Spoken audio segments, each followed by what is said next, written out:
Hello, ഇനി നമ്മൾ നോക്കാൻ പോകുന്നത് പാസ്റ്റും പ്രസന്റും നിങ്ങളുടെ ഒരു റിലേഷൻഷിപ്പുമായി ബന്ധപ്പെട്ട് നിൽക്കുന്നുണ്ടെങ്കിൽ ഒരു ഫ്യൂച്ചർ നമുക്കൊന്ന് നോക്കാം. ഇതൊരു ജനറൽ റീഡിംഗ് ആണ്. അതുകൊണ്ട് തന്നെ ഇതിൽ വരുന്ന പോസിറ്റീവ് കാര്യങ്ങൾ നിങ്ങൾ സ്വീകരിക്കുക, നെഗറ്റീവായ എല്ലാ കാര്യങ്ങളും വിട്ടുകളയുക.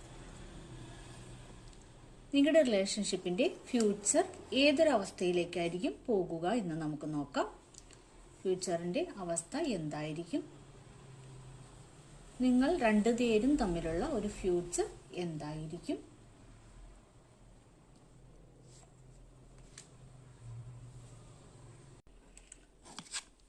ഫ്യൂച്ചറിൽ നിങ്ങളുടെ റിലേഷൻഷിപ്പിന്റെ ഒരു അവസ്ഥ എന്ന് പറയുന്നത് ഒരു കമ്മിറ്റ്മെന്റിലേക്ക് ഈ റിലേഷൻഷിപ്പ് വരാമെന്നാണ് കാണുന്നത്.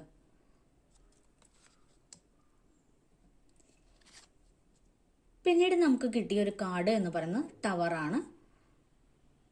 ഇത് എന്ന് പറഞ്ഞാൽ ഇവിടെ ഒരു പോസിറ്റീവ് ആണ്.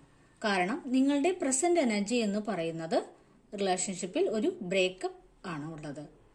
അത് നിങ്ങളുടെ ചില തെറ്റായ ധാരണകൾ കൊണ്ട് സംഭവിച്ചതായിരിക്കാം. ആ ഒരു ശരിയായ ധാരണ നിങ്ങളുടെ റിലേഷൻഷിപ്പിൽ നിങ്ങൾക്ക് വരുമെന്നാണ് കാണുന്നത്. അതേ എല്ലാ സാഹചര്യങ്ങളെയും ഈ റിലേഷൻഷിപ്പിൽ വന്നുപോയ എല്ലാ സാഹചര്യങ്ങളെയും നിങ്ങൾക്ക് മനസ്സിലാക്കാൻ കഴിയും. അതുകൊണ്ട് തന്നെ ഈ റിലേഷൻഷിപ്പിൽ പുതിയ ഒരു എനർജി വരുമെന്നാണ് കാണുന്നത്. ആ ഒരു മനസ്സിലാക്കലോടുകൂടി നിങ്ങളിലേക്ക് വീണ്ടും ഈ സ്നേഹം വന്നെത്തും എന്നാണ് കാണാൻ കഴിയുന്നത്.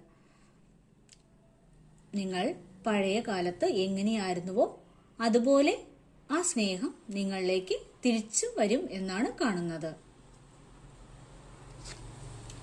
വീണ്ടും നമുക്ക് കിട്ടിയിരിക്കുന്നത് ഒരു പുതിയ തുടക്കത്തിന്റെ കാർഡാണ്. എല്ലാം മനസ്സിലാക്കി തിരിച്ചു വരുന്ന ഒരു എനർജിയുടെ കാർഡാണ് നമുക്ക് ഇവിടെ കിട്ടിയിരിക്കുന്നത്. നമുക്ക് കിട്ടിയിരിക്കുന്ന കാർഡ് എന്ന് പറയുന്നത് ഏസ് ഓഫ് സോർഡ്സ് ആണ്.